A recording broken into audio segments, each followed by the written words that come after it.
Hello everyone, I am Shruti from Yourpedia and today I am going to discuss about the biodata form which is required for BHEL. Alright, so as you know that this is the biodata form that you guys need to fill. This is for office use only, so we will just skip it. You have to of course attach your passport size photograph, clear with a white background picture which is very formal. Now your name should be in capital letters. The mailing address, which of course where you can receive their letters, mails for communication, your permanent address would do just fine. Your PIN, your contact, your code, basically all your personal details, your date of birth, what your gender is, tick whatever you are, if you're unmarried, married, divorced or widowed. Nationality should be Indian. Religion, you can put whatever your religion is. Category, if you are, and suppose if they have also asked give the name of your caste or tribe, so make sure that you're mentioning it here. A lot of students had question where to mention the name. You can mention here, right? Now comes the 9th point, your father's name, occupation and organization if applicable. If your father is retired, you don't need to actually write anything here. Just write retired or maybe not applicable. Just father's name would do just fine. Similarly goes for the mother's name. If your mother is a homemaker, make sure you write her name and just write homemaker here, or not applicable also will do just fine. If you are married, you have your spouse, occupation and organization also available. You can write that as well. Now if your father or if you have worked as an ex-serviceman or with the armed forces earlier, you have to give your details here. If you are physically disabled or challenged person, you have any locomotor, your hearing impairment, if you have visual impairment, you can easily tick here, and how much percent the loss is there. Maybe you are hard of hearing, what percent loss is there, you can write it here. Now comes the main points, which are your 14th, which is your educational background. Now if we are talking about your schooling, your 10th and your 12th, name of the exam, your board, matriculation or 12th board, CBSE or any other board you were a part of. If you think that your board name is too elongated, make sure that you are typing this, not writing it, or maybe not doing it handwritten, because a lot of students do not have a good handwriting, or maybe they take a lot of spaces to write. If you will type easily, it can fit it here. Duration, from which year to which year. Main subjects, now the subjects that you studied, or maybe I can say the relevant subjects, you mention it here. Beyond this, you have maximum marks and the marks obtained. Now here comes the other question, ma'am, our report mark is in CGPA, not in marks. We do not have percentage, we have our CGPA even in all the subjects also. You have 10 CGPA, total is also 10. Make sure writing it CGPA and then 10, CGPA then 10. We get it in 10th, we usually get the grading system, not the percentage system, so you can write it accordingly, right? So degree, here comes your degree. Institution and university, whatever, your bachelor's, your BTech, you are mechanical engineering background, anything.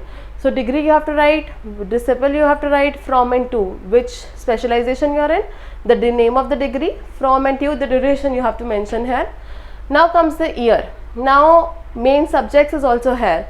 You have a lot of subjects in per semester. I get your point also. Just write the relevant ones which you think among your coursework you had enough relevant subject according to the organization that you're applying for. Make sure that you're only mentioning that. 2 to 3 in every column is more than enough. Semester wise, first, second obtained, they have asked for the marks. Now I had one question from students yesterday only, ma'am, we do not have per semester system. Few percentages caught upon from the first semester and then they are added to the second semester.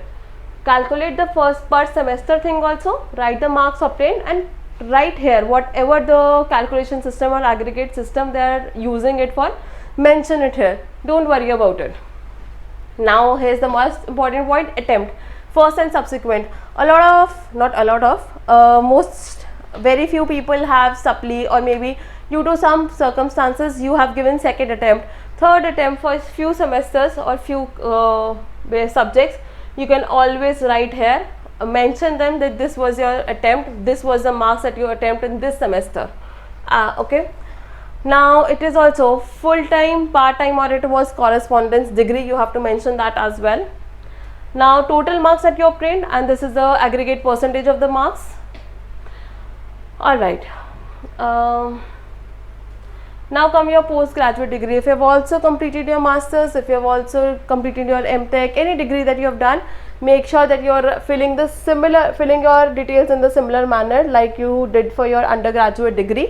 First year, second year, semester wise, main subjects, marks obtained, total marks and marks obtained, and whatever attempt, similar thing. Alright, now let's go to 15A point, prizes and scholarship achieved. It is as the literally the point suggests, you have to write any awards you have got, any scholarship you have received in your masters, in your bachelors, in your 12th. You think this is relevant enough, please mention it here, right?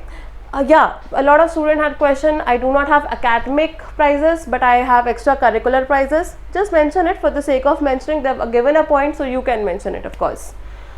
Now comes your vocational training. I'm sure everyone in your bachelor's, everyone in your master's must have done summer internship, summer training program, 3 months, 6 months.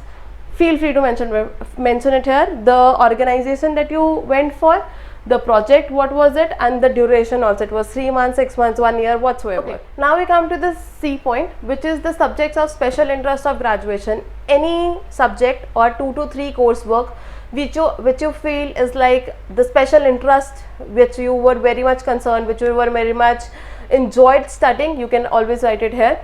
Now your interest and achievement in extracurricular activities. Now see, a lot of people have been a member or a volunteer or different activities they've done, NSS club, different clubs, different seminars. You can always mention it here. Extracurricular activities is not always hobbies, is not always anything you just did for the fun. It is also anything that you did during your academic years but beyond your coursework. So anything, if you were a member, if you were a part or maybe student coordinator, anything you have extraordinary in your profile, make sure that you mention it. Any interest that you have grown, you can also mention it here. Make your profile unique, catch your main or maybe strengths here and write it down, right?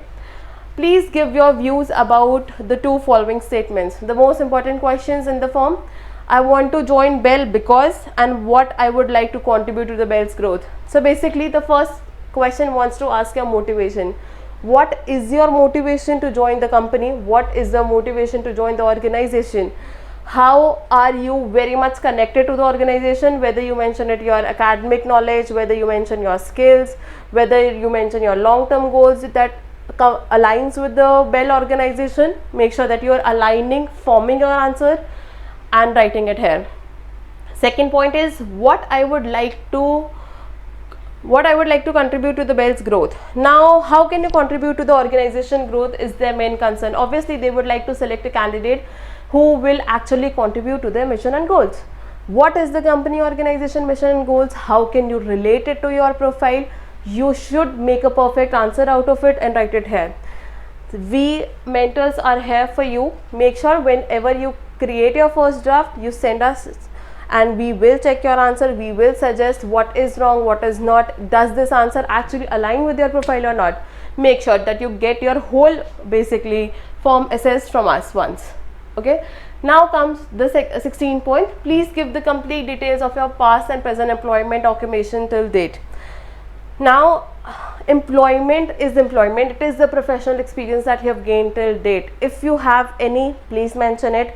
Internship will not count, especially non-paid internship will not count here. Paid internship you might want to add, it is purely your choice, but it is professional experience that you have gained till now. If you are currently working, you should mention. If you had a past employment but you are not currently working, you can also mention that, right? So you have to mention organization, which organization you work, the place you work, what was your job position there, the duration, total monthly emoluments, what was your monthly salary, and why did you leave the job if you have left the job there, right? Now if this point is perfectly only for the person who is currently employed in BEL, not for you guys. If you are not employed, it's your first time attempting there, you can ignore this and you can just write not applicable here. Now comes the third point. If employed, was your application forwarded through proper channel? It is just for the people who are currently employed at BEL. If you are not, just write not applicable here. Alright, now it comes the 17th point.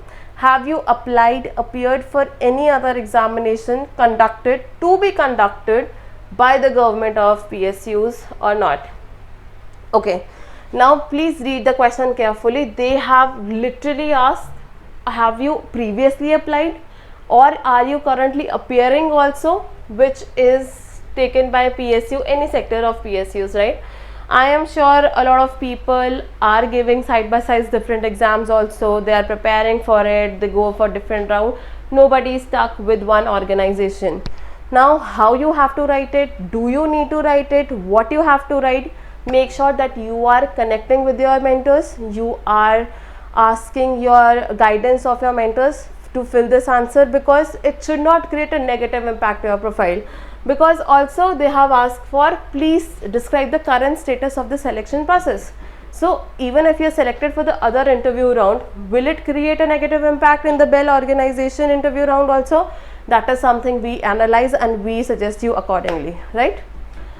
Now come to the 18th point. Have you been interviewed for any post in BEL earlier? If you have applied earlier, please mention it here.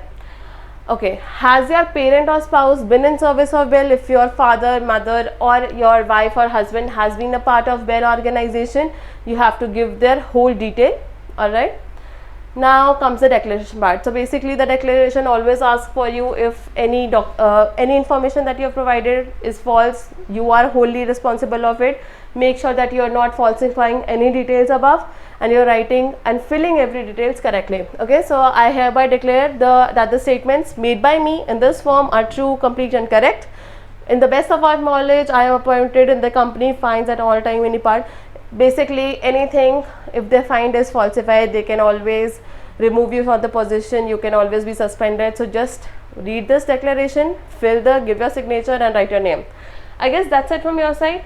That's it from my side basically. And any doubts you have regarding the biodata form, you should always connect with us. Feel free to text us, feel free to call us, and we're always here for you. Thank you so much.